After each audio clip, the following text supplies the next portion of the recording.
मीना और नितिन एक ही कॉलेज में पढ़ते थे। दोनों के एक कॉमन फ्रेंड ने उनकी मुलाकात करवाई थी। पूरा ग्रुप साथ में घूमते फिरते खाते पीते रहते थे। पर मीना और नितिन की नज़दीकियां बढ़ने लगी। देखते ही देखते उनको एक दूसरे से प्यार हो गया। अब वह दोनों अकेले वक्त बिताने लगे। बाग में घूमना, साथ में मूवी देखने जाना, साथ में पढ़ना, वह हर चीज़ एक साथ ही करते थे। देखते ही देखते कॉलेज खत्म हो गया और उनका मिलना भी कम हो गया।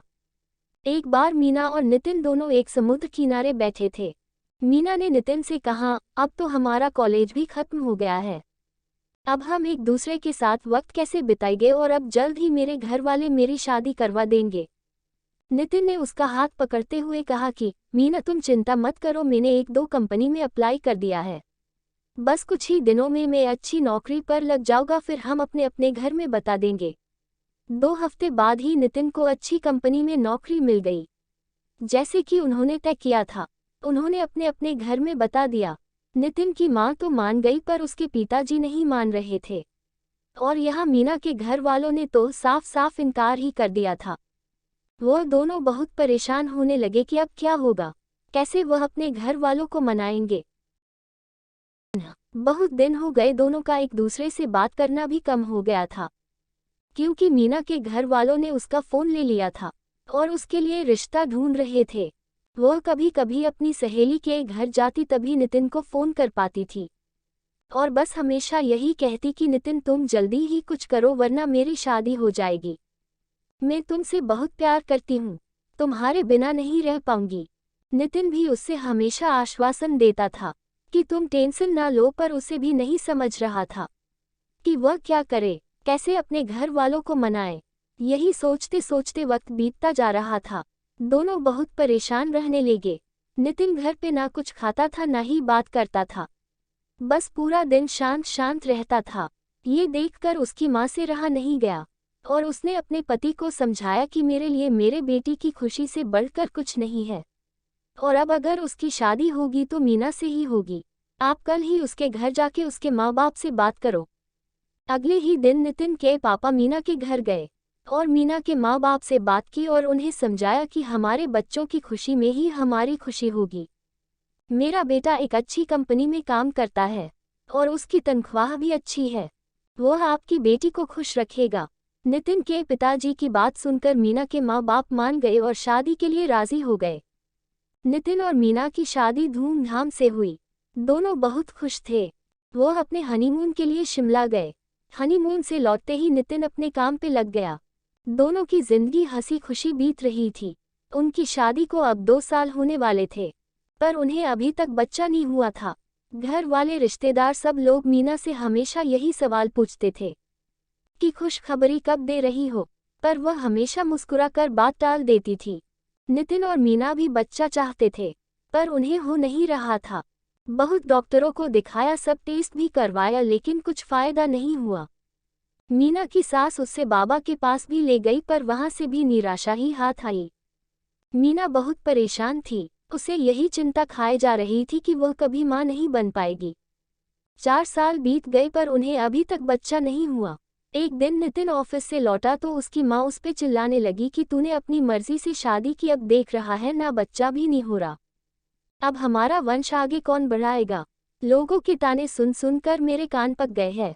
आखिर हमें भी इच्छा होती है कि अपने पोते पोतियों को देखे। ये सब मीना सुन रही थी। नितिन ने अपनी माँ को समझाया कि जरूरी नहीं कि आपकी बहू में ही कुछ कमी हो, मुझमें भी तो हो सकती है।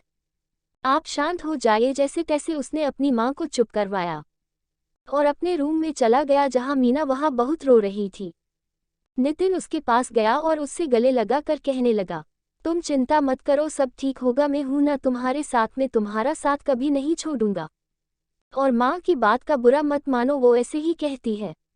गुस्से में जाने दो, खाना लगा दो, हम साथ में खाते हैं। मीना थोड़ा शांत हुई और खाना लेकर आई। दोनों ने साथ में खाना खाया और सोने लगे। पूरी रात मीना यही सोचती रही कि कैसी औरत हूँ मैं, जो अपने पति को बच्चा भी नहीं दे पा रही, अपना वंश को आगे नहीं बढ़ा पा रही, कितनी बदनसीब हूँ मैं।